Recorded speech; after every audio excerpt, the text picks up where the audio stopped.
How is this impacting the community? As we know, Elliot Lake is very close, family even. What are people saying to you today? They're frustrated. People are disheartened. A lot of them are friends of the people that are in there, that may be in there. It's devastated this community, but I have to say, to the credit of Elliot Lake, what you see day in and day out is people holding together and hugging each other on the street. And this is going to be part of the process that we have to go through. It's talking about this, making sure that we provide the information that is necessary to correct the wrong. Thanks very much. That's NDP MPP Michael Mantha.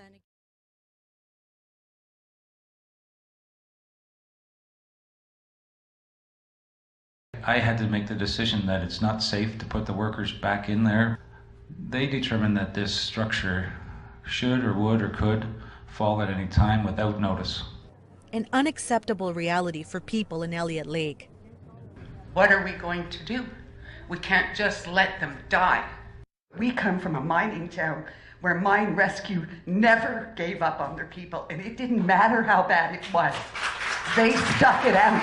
At one point tonight, the manager of the mall says the property owner was taking legal steps to restart the rescue. His exact words were, "We are not murderers. We will not allow this to happen. These are people's loved ones, and they're not willing to leave anyone behind." That message was heard loud and clear tonight, a call from the Premier's office to not give up. If there's still a 5% chance, even a 1% chance, that's a chance. And for everybody that is sitting out here, that is a chance that, the Premier wants to explore.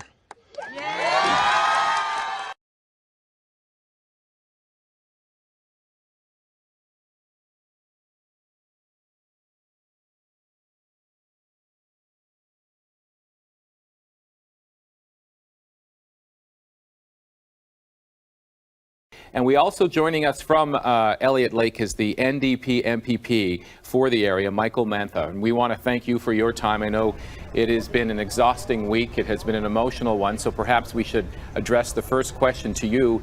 The crews have all left. The Premier has come and gone. What are the many questions now for the community going forward? Well, right now my focus is entirely on the families that are here. They've got questions.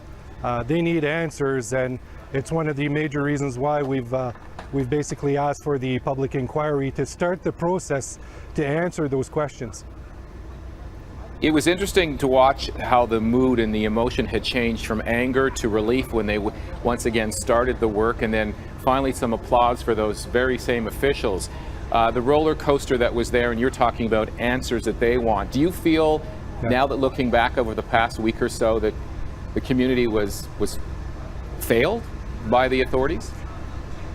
Something failed in the process, because when you really have to start looking at the roller coaster ride, as you'd indicated, somewhere along the way the line of communication was dropped. So those are some of the answers in regards to the process. Who was calling the shots, who was making the decisions, and at what level were they being done? Those are some of the questions that a lot of the people have. I wonder if Mr. Mantha is prepared to await the kind of investigation the police have to do just to get whatever facts you can in a chaotic setting like that, now that the victims have been removed, and that it may not be reasonable until the funerals are even over to have a public inquiry called just yet. Are you prepared to wait for that to happen? You know what, my focus again is on the family. Waiting is not an option for them. In order for them to bring some type of closure so that they can start answering that process, to getting some of those answers so they can go through the grieving process. That's my priority right now. And whatever I can do to expedite the process to getting to those conclusions and getting to that public inquiry, I think we owe that to these families. They're the ones that have the questions. They're the ones that have lost their loved ones. And not only them, we owe it to all Ontarians and across this country. Canada is a world-renowned, known rescue country, and we should have all of the resources available to us. No rock should be left unturned. Nobody should be left behind. And we should be able to take the steps appropriately, efficiently, effectively, each and every time we're going through this process. I wish this not on any community. But if it was to happen again, let's learn from what we've gone through this time, and let's make sure that we're ready for it. Do you feel that the McGuinty government let you know, you're the elected official for there provincially, do you feel let down by the McGuinty government? I'm not going to second guess the efforts that were made by the McGuinty government or the individuals that were here. We have to learn from that process. We have to correct if there were errors that were made. Obviously, from the comments that the Premier made here yesterday, there had seemed to be errors or problems with the communication, how it went through. That's why we need the public inquiry to start looking at those questions as to where this communication happened, because when the message was relayed to the family members, and that's who I have at heart right now, is the family members, when they were told that they weren't progressing with this, can you imagine how devastating that was to them? And Absolutely. Then all of a sudden, within a half hour, 45 minutes, there's a plan B and they're moving ahead. You know, that's where my priority is to get the answers for them. They deserve it. It's gracious of you to take the high road and not point fingers at this point, but once the answers are in place and there is someone held accountable, do you want to see accountability and potential legal action against the person who made this decision and may have disrupted the potential for finding survivors alive?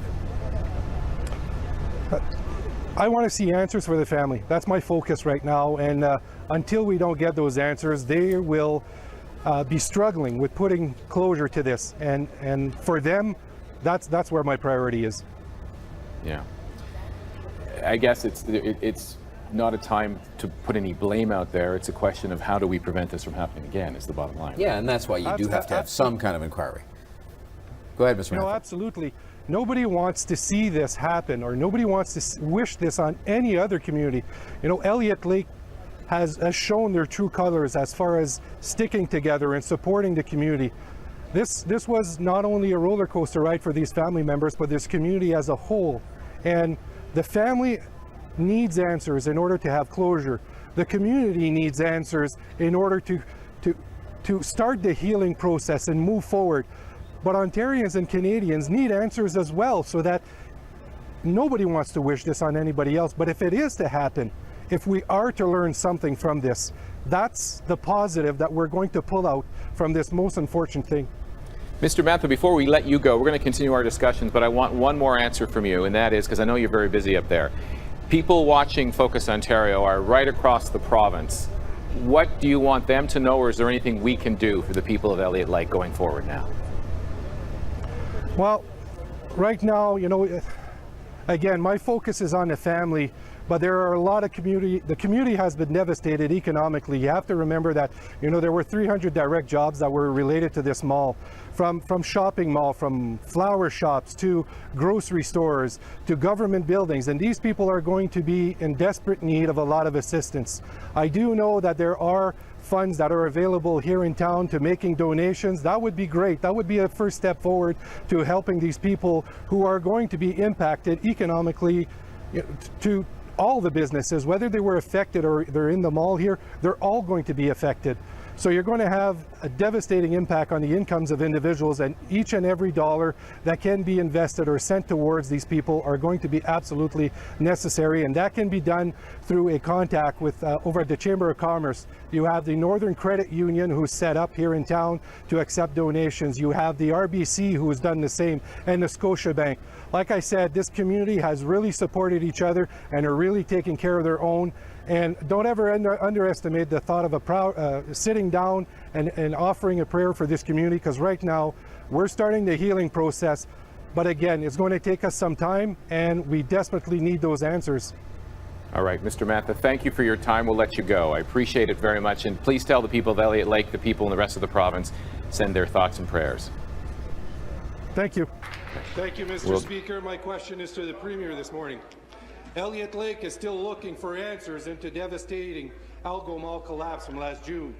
The legal counsel for the Mall Action Committee and the Seniors Action Group of Elliot Lake at the public inquiry is now unable to continue representing these groups because his office has not been paid by the Liberal government since last summer. Even the Commissioner himself indicated that this was a concern for the Commission Council and staff.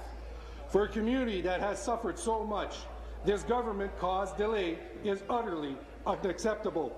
Will the Premier commit to removing barriers at the Elliot Lake inquiry so that the voices of the victims are not silenced 1 minute longer. Attorney General. Well, thank you very much, Speaker. And we know how important the Elliot Lake inquiry is, first of all. That's why it was initiated within a week or so after the tragedy took place. I've looked into the issue that's been raised with respect to the payment of the lawyers. It's my understanding that the bill was actually submitted sometime near the end of February and is being looked after today. Thank you. Supplementary. Again, to the Premier. As stated in the order of council, it is the responsibility of the Attorney General's office to reimburse the legal fees of the participants who were granted funding.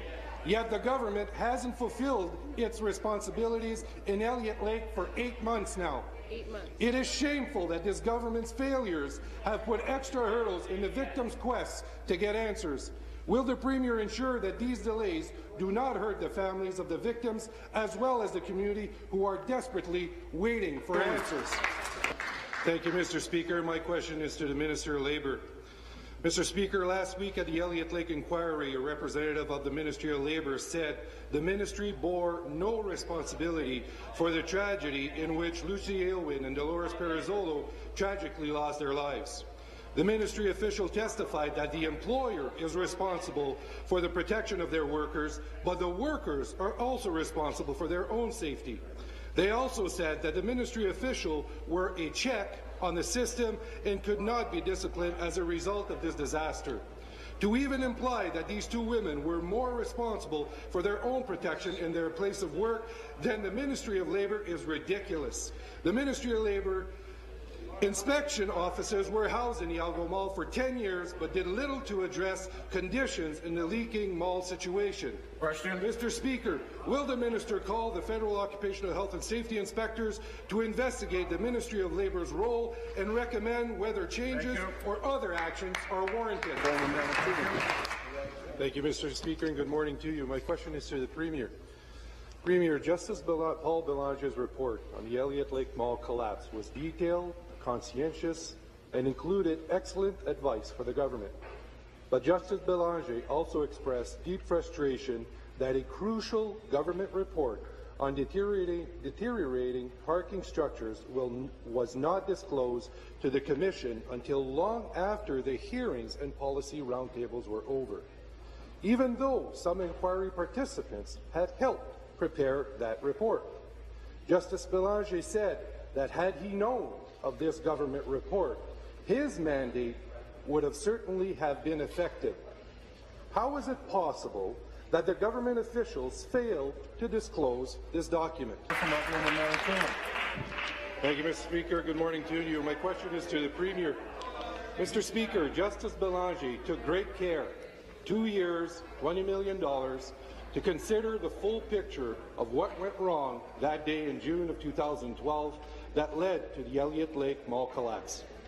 Justice Belanger made numerous recommendations for this government to implement so that this tragedy would never happen again. Lives were forever changed by those events, and I agree with Justice Belanger when he says the residents of Ontario, and Elliot Lake in particular, have the right to know the extent to which governments and other public institutions will implement the recommendations and the reasons for any deferral or rejection. So, Minister or Premier, what are you doing to implement Justice Belanger's recommendations? Mr. Speaker, petition requesting justice regarding the collapse of the Elliot Lake Algo Centre Mall in 2012 to the Legislative Assembly of Ontario. Whereas investigations from the June 2012 Elliot Lake Mall collapse did not do due diligence, we, the undersigned, petition the Legislative Assembly of Ontario as follows. We, undersigned, as residents of the province of Ontario, do hereby request that the Government of Ontario, through the Ministry of Community Safety and Correctional Services, in cooperation with the Ministry of the Attorney General, immediately instruct the Ontario Provincial Police in conjunction with the Crown Attorney for the District of Algoma to reopen the investigation of the underlying lack of due diligence, neglect, and indifference which allowed the captured mall structure to deteriorate to the point of catastrophic collapse in June 2012. we request that all documents, exhibits, and testimony from the Elliot Lake inquiry, all in the current public domain, be fully reviewed, and all witnesses who gave testimony, predominantly during phase 1 of said inquiry, be re-interviewed with a view to determining who was ultimately responsible, and subsequent laying of criminal charges against parties found to have failed to act on professional advice and instead ignored or failed to diligently exercise its authority to demand corrective action, whether through blind ignorance or facts presented, or blatant disregard for safety for public, which subsequently resulted in the death of 2 Elliot Lake residents and injury to numerous others. I signed this petition, affixed my signature on behalf of the Aylwin and Perazzolo family, and presented to Paige Giula to bring it down to the clerk's table.